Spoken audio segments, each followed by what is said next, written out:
제3품 관중생업 연품입니다. 그때 부처님의 몸을 낳은 어머니인 마야 부인이 도리천의 법회장에서 앞으로 다가와 공경하게 합장하고 지장왕보살에게 물었다. 성자여, 이 땅에 중생들이 짓는 업은 각각의 크기와 경중이 다릅니다. 그 업에 따라 받는 과보에도 서로 차이가 있을진데 상세히 설명해 주시겠습니까? 지정왕보살이 대답했다. 세상에 천만 세계와 국토 중에 어떤 곳은 지옥이 있기도 하고 어떤 곳은 지옥이 없기도 합니다. 여인이 있기도 하고 없기도 하며 불법이 전해지기도 하고 전해지지 않기도 합니다. 아예 이치를 모르는 자도 있습니다. 성문이나 벽지불처럼 약간의 깨달음을 얻는 자도 있습니다. 하지만 업으로 인해 받는 갖가지 고통이나 죄과는 결코 지옥에서만 나타나는 것이 아닙니다. 가령 누군가 인간 세상에서 남에게 험한 말을 일삼는다면 흠씬 두드려 맞을 수도 있겠죠. 지옥에 떨어지지 않아도 인과의 현상이 발생합니다. 그런 이치입니다. 지옥이 아니어도 벌을 받습니다. 합리적인 말씀이라 생각됩니다. 마야 부인이 계속 가르침을 청했다.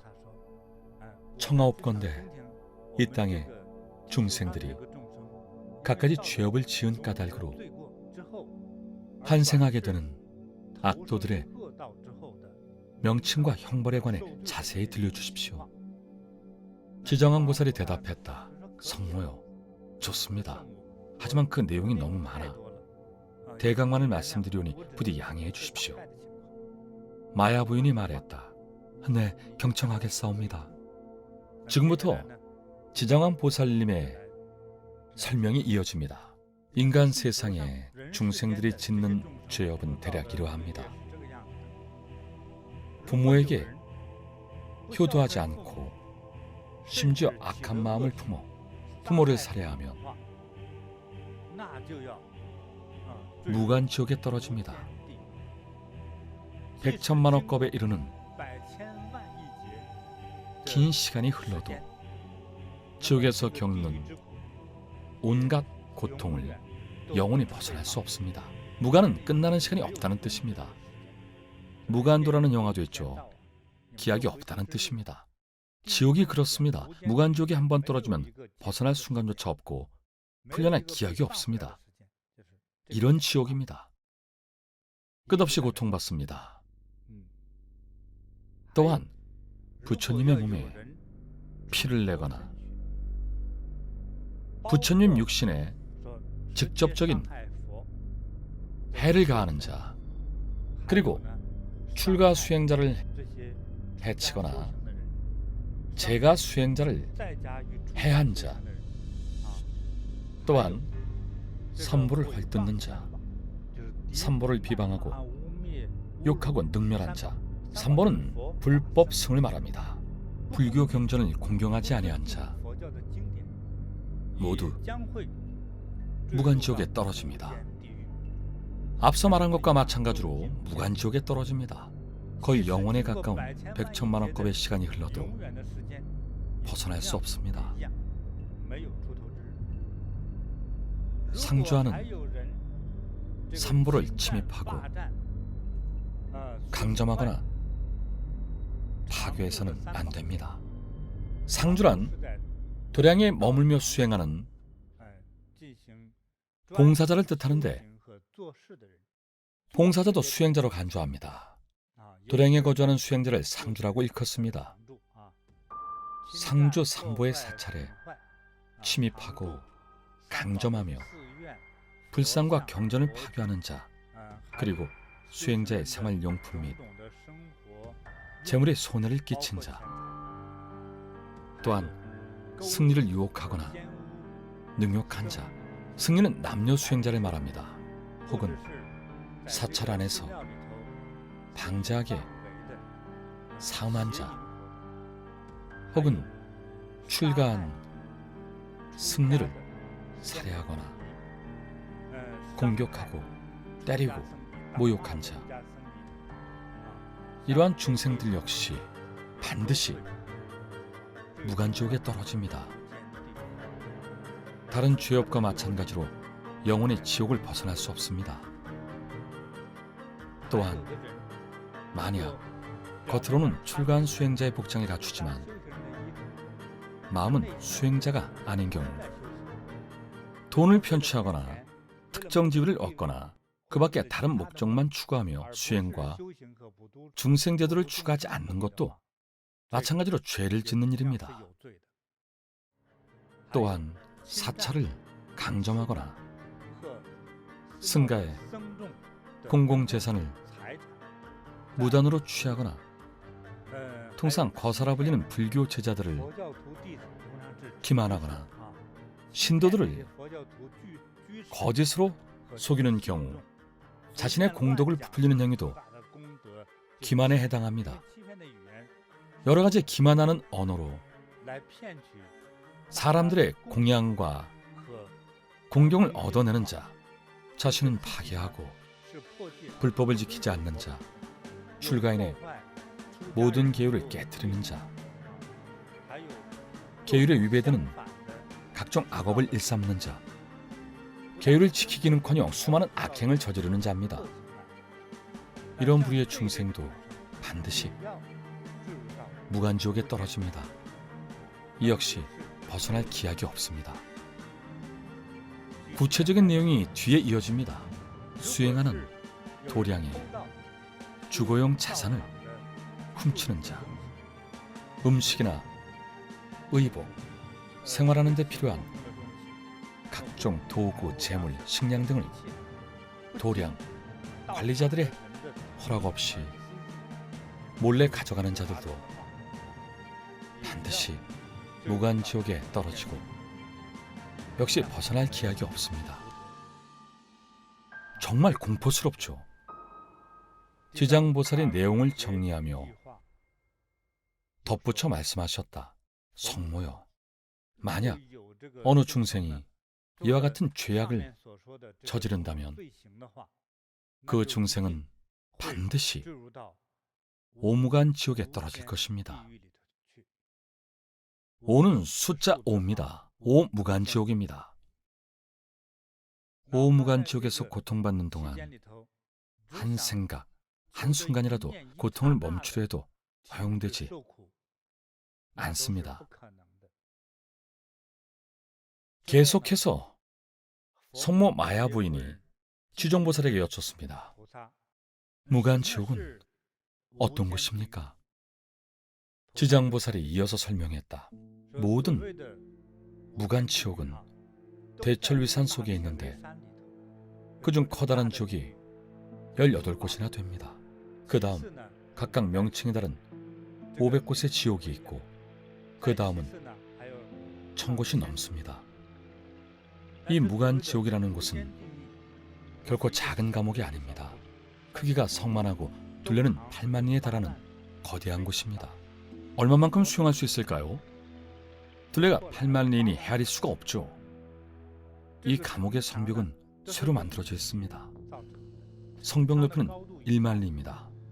성벽 높이가 1만리라면 날아서 도망갈 수도 없겠군요. 성벽 꼭대기에는 큰 불이 활발 타고 있습니다. 불이 타지 않는 곳이라고는 없습니다.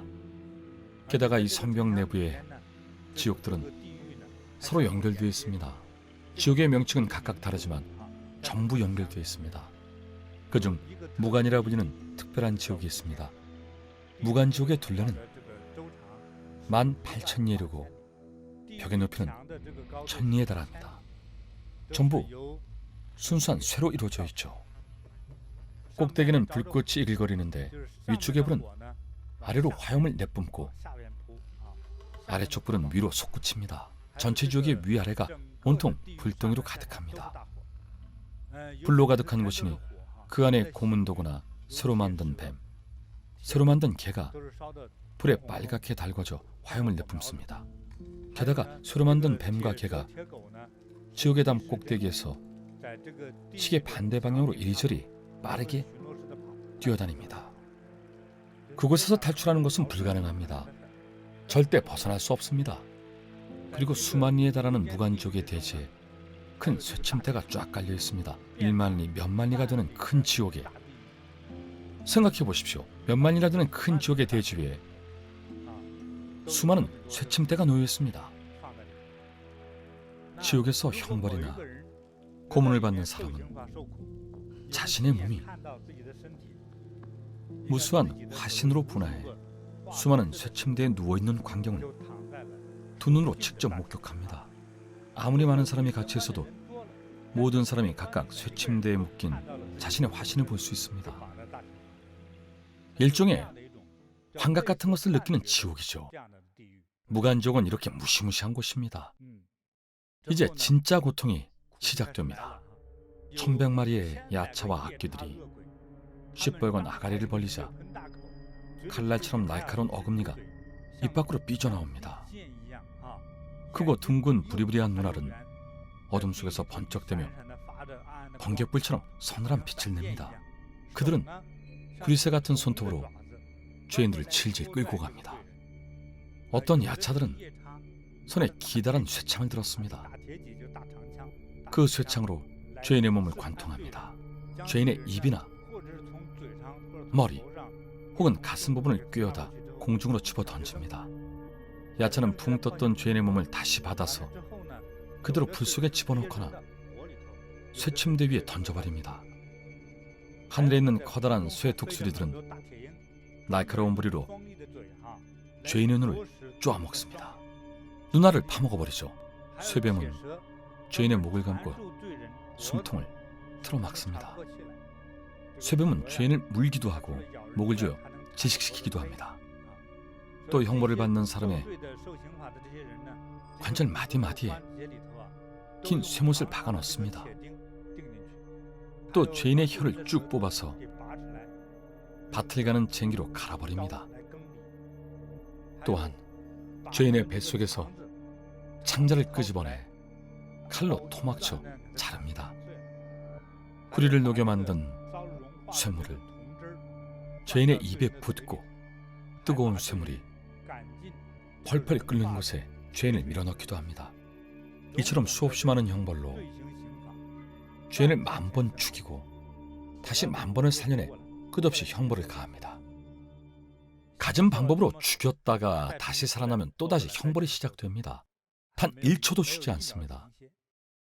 지옥에 떨어져 이런 잔혹한 형벌을 받는 이유는 과거에 저지른 온갖 죄업 때문입니다. 죄인들은 하루 사이에 11,000번을 죽었다 살아납니다. 게다가 이 형벌은 영원히 멈추지 않습니다. 억겁이 넘는 시간이 흘러도 이 고통스럽고 잔혹한 지옥에서 결코 벗어날 수 없습니다. 끔찍한 일이죠. 지옥은 다른 세계에 비해 특별히 수명이 깁니다. 쉽사리 망가지는 다른 세계보다 수명이 무한배 깁니다.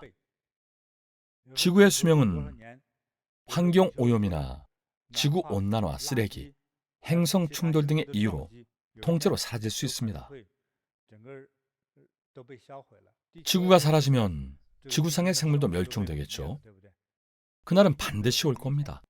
시간이 문제일 뿐이죠.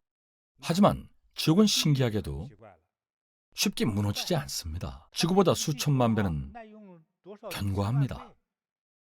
죄인이 몇 번을 죽어도 지옥은 여전히 건재합니다. 쉽게 무너지지 않고 잘 파괴되지도 않습니다. 지옥만이 가진 특성이죠. 죄인 입장에서는 지옥의 수명이 더욱 길게 느껴지겠죠. 하지만 언젠가 지옥이 정말로 붕괴될 때가 오면 죄인은 자동으로 다른 지옥으로 옮겨져 계속 같은 고통을 받습니다. 영원히 벗어날 수 없습니다. 지옥은 연결되어 있어서 다른 지옥으로 갑니다. 이 지옥이 무너지면 저 지옥으로 갑니다. 정말 끔찍한 일이죠. 그리고 무간지옥이라 불리는 데는 5가지 이유가 숨어 있습니다. 첫째, 밤낮으로 고통받습니다. 끝이 나거나 쉬는 시간이 없습니다. 멈추는 시간이 없기 때문에 첫 번째 의미의 무간입니다. 완결되는 시간이 없다는 뜻입니다. 둘째, 지옥은 한 사람만 있어도 가득 찹니다. 그 사람의 수많은 화신을 만들어 지옥을 가득 메우기 때문이죠. 하지만 원래부터 지옥에는 사람이 많습니다. 손톱만한 공간도 없습니다. 비집고 들어갈 틈이 없다는 뜻에서 무간이라고 부릅니다. 셋째, 고통이 끊이지 않습니다.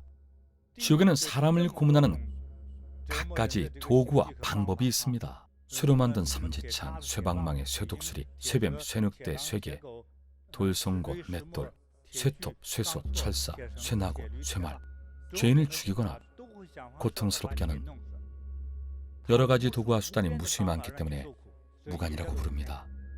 무간이라 불리는 네 번째 이유는 지옥에서는 지위와 남녀, 성별과 종족, 민족을 가리지 않습니다. 중국인이든 외국인이든 황제든 귀족이든 일반 백성이든 신이든 용이든 천인이든 귀신이든 누구든 죄를 지면 무간지옥에 떨어집니다.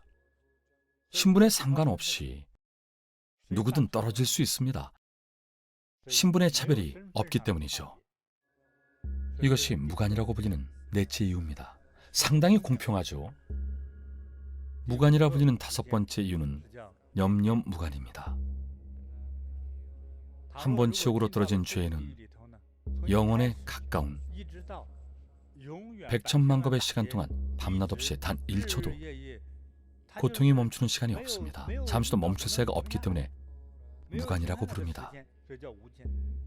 무간이란 멈추는 시간 없이 계속 고통받는 것을 뜻합니다. 심지어 앞선 고통에 가시기도 전에 그 다음 고통이 밀려옵니다. 각각의 통증은 거의 죽음에 이를 정도로 괴롭습니다. 엄연히 형벌이니 고문을 당하는 겁니다. 기구한 운명을 겪거나 파란만장한 삶을 사는 그런 차원이 아닙니다. 육신에 직접 고통이 가해집니다. 지장보살이 성모에게 말했다. 무간지옥의 광경에 대해 대강만 묘사했을 뿐입니다. 더 자세히 말하자면 수천만 년을 말해도 부족합니다. 고문 방법도 무수히 많고 고통만을 위한 곳이기 때문에 대강만 설명할 수밖에 없습니다. 마야 부인은 부처님의 모친이죠.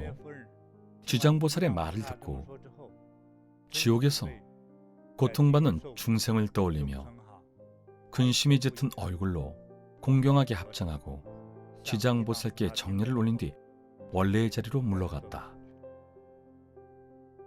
아마도 내면에서부터 표현하기 어려운 감정들이 차올랐던 것이겠죠. 제 상품은 이렇게 완만합니다.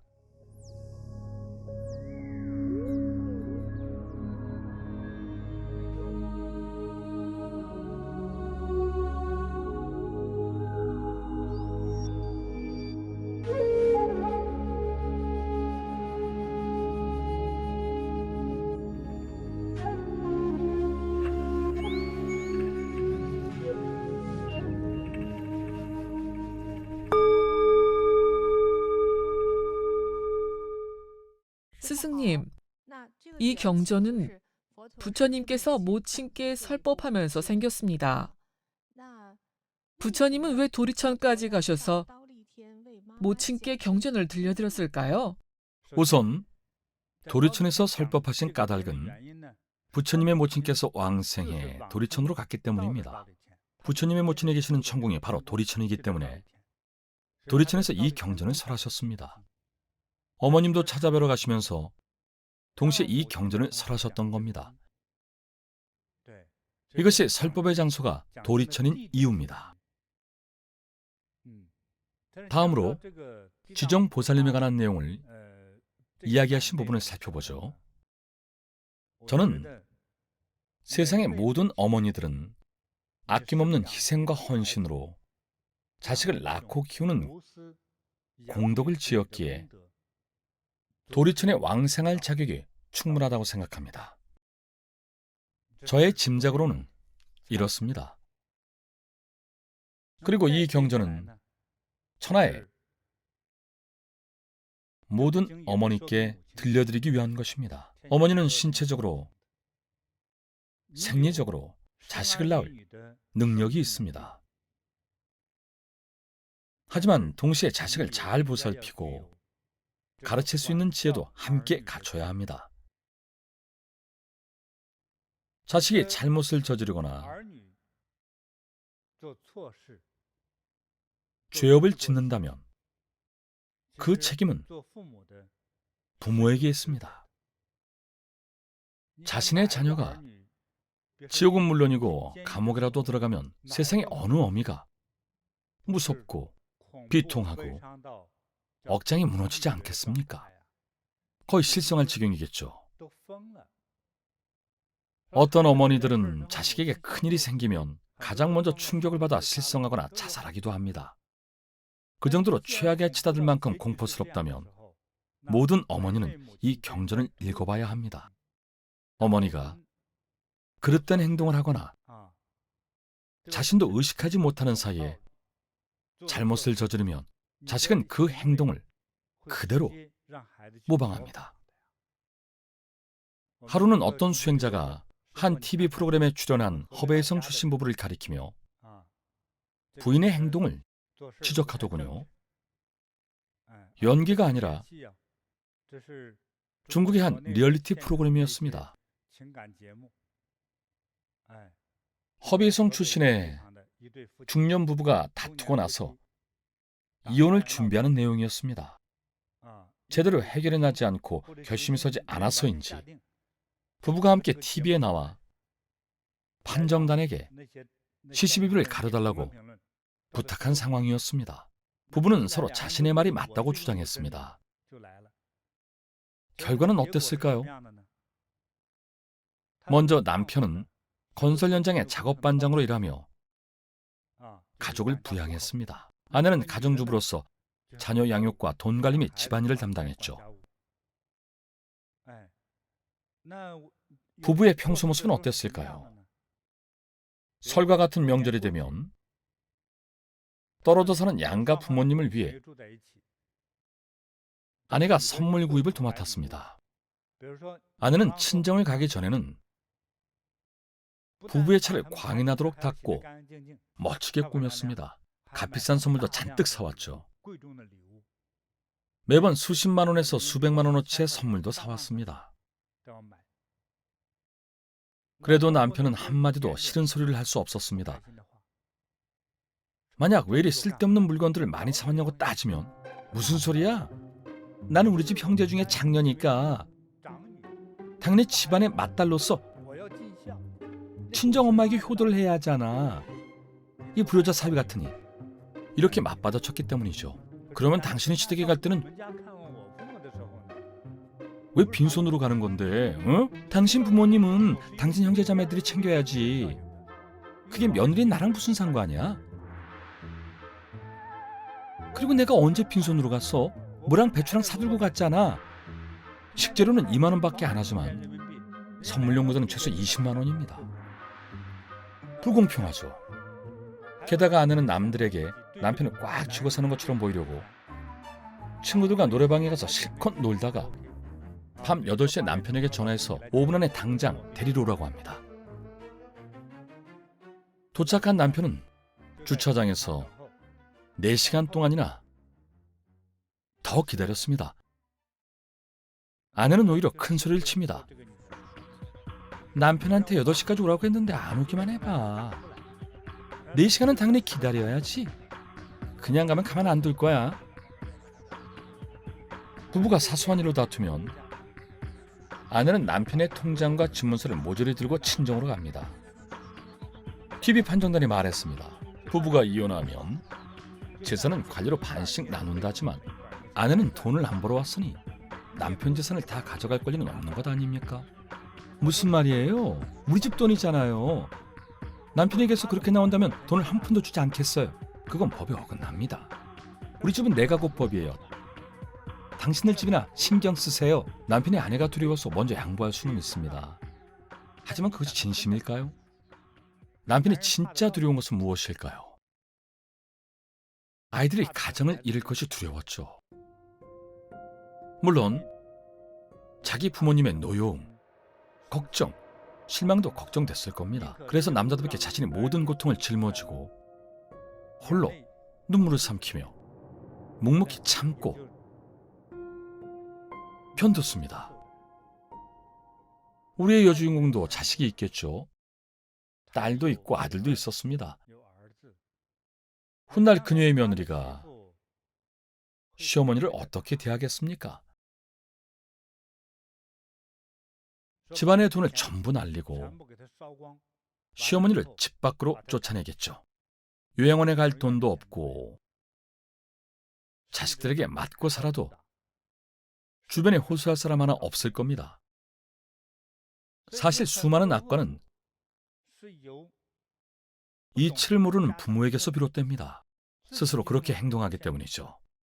평소 부모의 악랄하고 못된 행동이 자식들이 보고 배우는 기준이 돼 그것을 보고 자란 자식들이 자신에게 되갚음할 때쯤에야 비로소 깨닫습니다. 3대가 모여 사는 집에는 이런 일이 많습니다.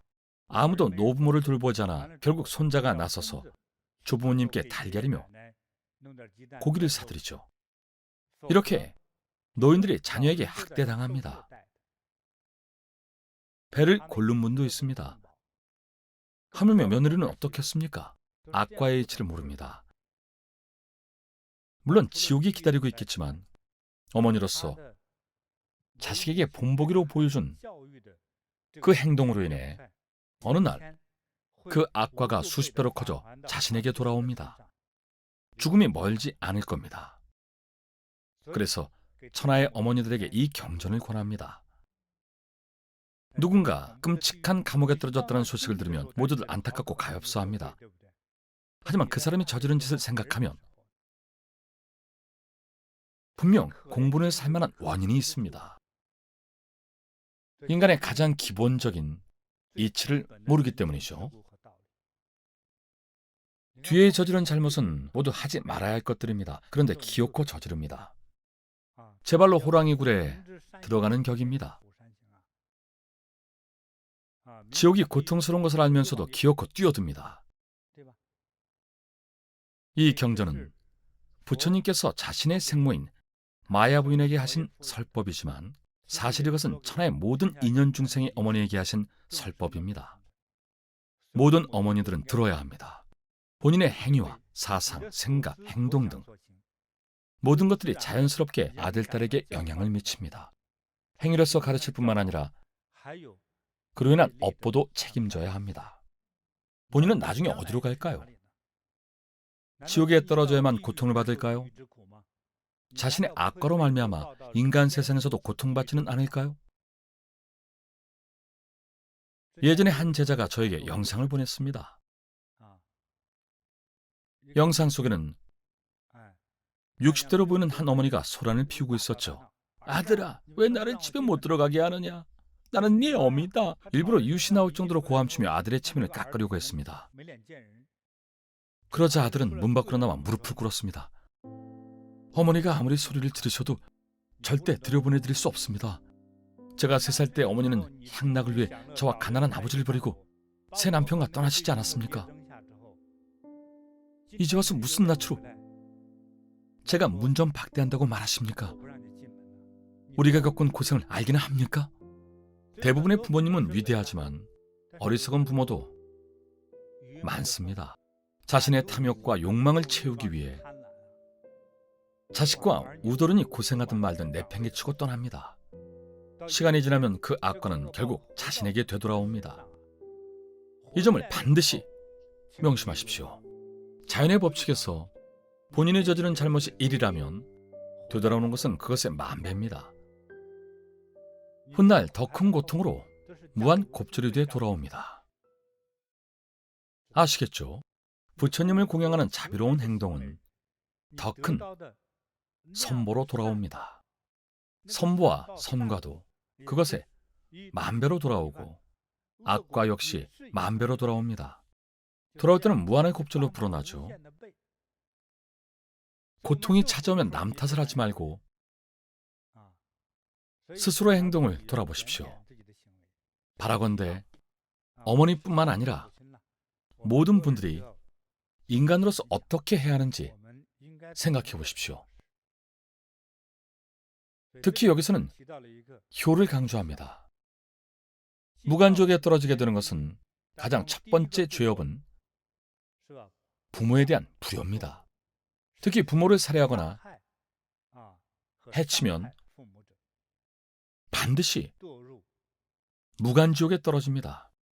그 다음으로는 불법승을 망가뜨리고 수행자의 재물, 신체, 명예 등 그들의 모든 것을 침해하는 행위가 가장 큰 죄에 속합니다. 스승님, 무간지옥에 있는 가족들을 위해 염불하고 등을 밝히면 효과가 있나요? 해탈할 수 있는지에 대해 스승님께 가르침을 청합니다. 먼저 간단히 말씀드리면 자신의 조상님을 극락세계로 인도할 만큼 충분한 인연과 커다란 에너지가 있어야 지옥에서 끌어낼 수 있습니다. 그만한 공덕이 없으면 아무리 지옥문이 열려도 안 됩니다. 지옥 담벽의 높이가 1만이나 되는데 탈출할 수 있을까요? 불가능하죠. 누가 나오게 할 수 있을까요? 부처님과 지정왕 보살님만이 가족을 지옥에서 구할 수 있습니다. 부처님이 도착하시면 바로 지옥불이 꺼져 원하는 사람을 구할 수 있습니다. 우리가 할 수 있는 일은 무엇일까요? 여러분에게는 부처님의 법력은 없습니다. 어떻게 해야 할까요? 부처님을 공양하고 불전의 등을 밝혀 왕생하신 가족과 조상, 영가들을 천도할 수 있도록 해야 합니다. 그리고 인생이 잘 풀리지 않는 살아있는 가족을 위해 등을 밝혀 부처님의 도움을 받게 하십시오. 자녀가 말을 듣지 않거나 공부를 소홀히 한다면 불전에 등을 올려 부처님이 자녀에게 지혜를 열어주도록 하십시오. 자녀의 사업이 잘 안 풀리면 불전에 등을 밝히고 부처님을 공양해 자녀를 돕도록 청하십시오. 인간의 힘만으로는 부족합니다. 미래에 나타날지도 모를 악과를 피하고 싶다면 부처님의 힘을 빌려 가족과 지인들뿐만 아니라 가장 중요한 우리 자신을 바꿔야 합니다. 우리 자신의 마음을 바꿔야 합니다. 각박하고 인색한 사람은 너무 이기적이기 때문에 늘 남에게 이것저것 요구하죠. 남에게 요구하는 것 자체가 얻어내려는 것입니다. 상대에게 무조건 자기 마음대로 단정한 옷을 입히고 자신이 원하는 머리 모양을 하도록 만듭니다. 상대를 위한 것이라 변명하며 아주 작은 것조차도 자신의 입맛에 맞추라고 합니다. 자신의 오감을 채우려는 이기적인 마음이죠. 또 단순히 지배욕을 채우기 위해 의미 없는 일을 시키기도 합니다. 군대에 입대한 신병은 혹독한 훈련을 받습니다. 차렷, 열중시어, 뛰어! 비바람이 불든 뙤약볕이 내리쬐든 상관의 명령에 복종하게 만들죠. 군인은 명령에 복종하지 않을 수 없습니다. 복무신조 중 하나가 명령 복종입니다. 군인의 철칙이죠. 하지만 일반인들은 군인도 장교도 아닙니다. 복종을 강요해서는 안 됩니다. 자신의 쾌락을 위한 명령도 안 됩니다. 자칫 죄악을 저지를 수도 있는데 정작 자신은 그것을 모릅니다. 그저 자신은 잘못한 것이 없다면서 사사건건 인색하게 굴다가 결국 극도로 인색해지거나 심지어 큰 화를 초래해야 합니다. 이러한 인색함, 날카로움, 각박함, 타인에 대한 강박증과 악랄한 욕을 멀리하고 말과 행동에 인정을 베푸십시오. 자비로운 말과 행동을 베푸는 것만이 진정한 해탈의 길입니다. 스스로 선한 사람이 되기 위해 가장 먼저 배워야 할 것은 바로 공양과 보시입니다. 그래서 여러분 모두가 지장경을 잘 배웠으면 합니다. 물론 조금 불편한 내용과 섬뜩한 묘사가 있을 수 있습니다. 하지만 제가 생각하기에는 두려움이 있어야 언행을 삼가게 되고 악행의 위험성을 제대로 알아야 참된 사람이 되는 법을 배울 수 있습니다.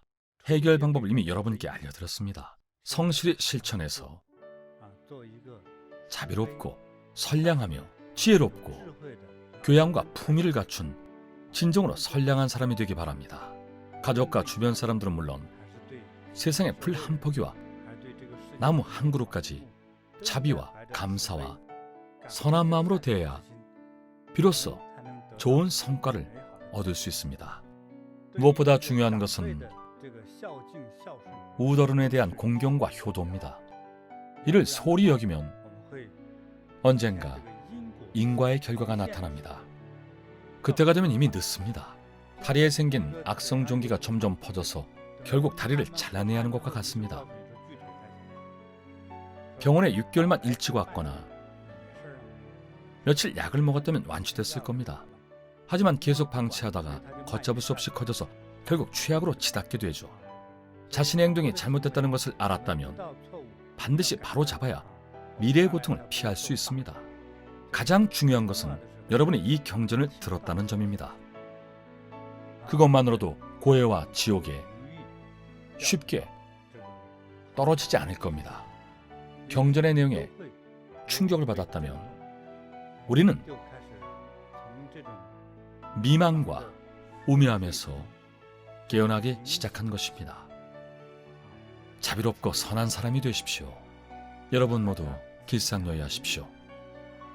백세 장수하십시오. 평안과 행복을 기원합니다.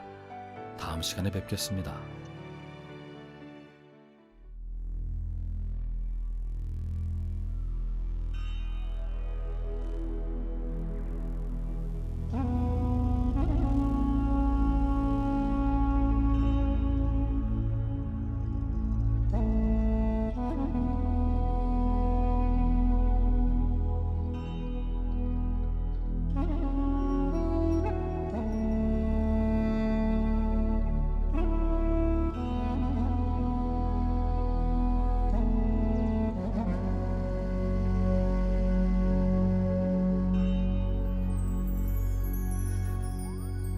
하하하为什么耶稣哦哈为什么耶稣哈为什么耶稣哦哈为什么耶稣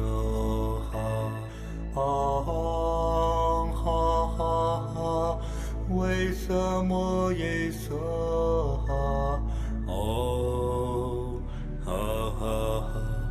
为什么耶稣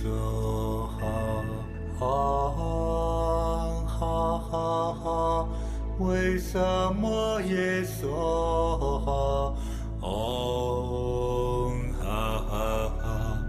为什么耶稣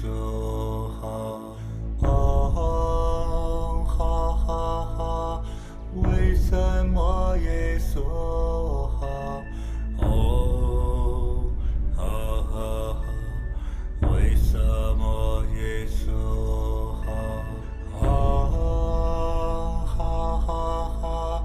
为什么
说？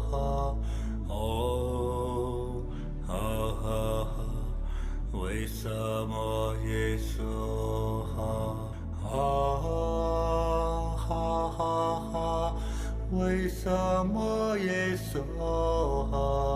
哦，哈哈哈，为什么耶稣？哦，哈哈哈，为什么耶稣？哦，哈哈哈，为什么耶稣？哦，哈哈哈，为什么耶稣？哦，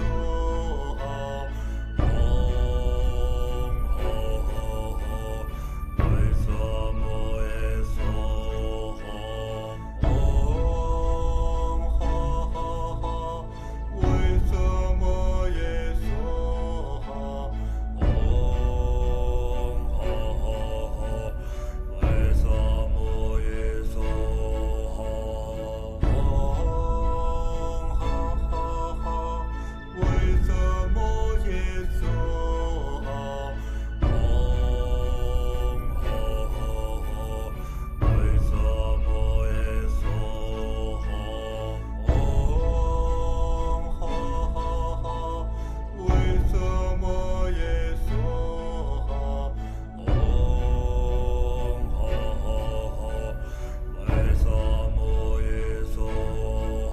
为什么耶稣？哦，为什么耶稣？为什么耶稣？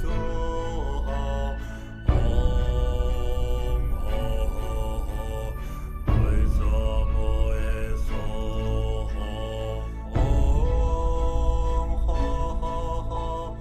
为什么耶稣？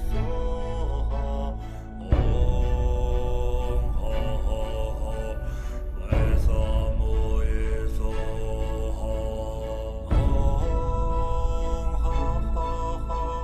为什么耶稣？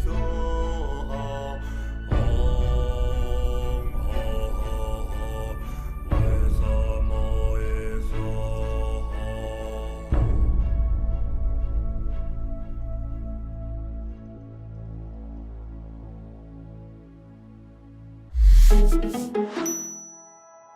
稣？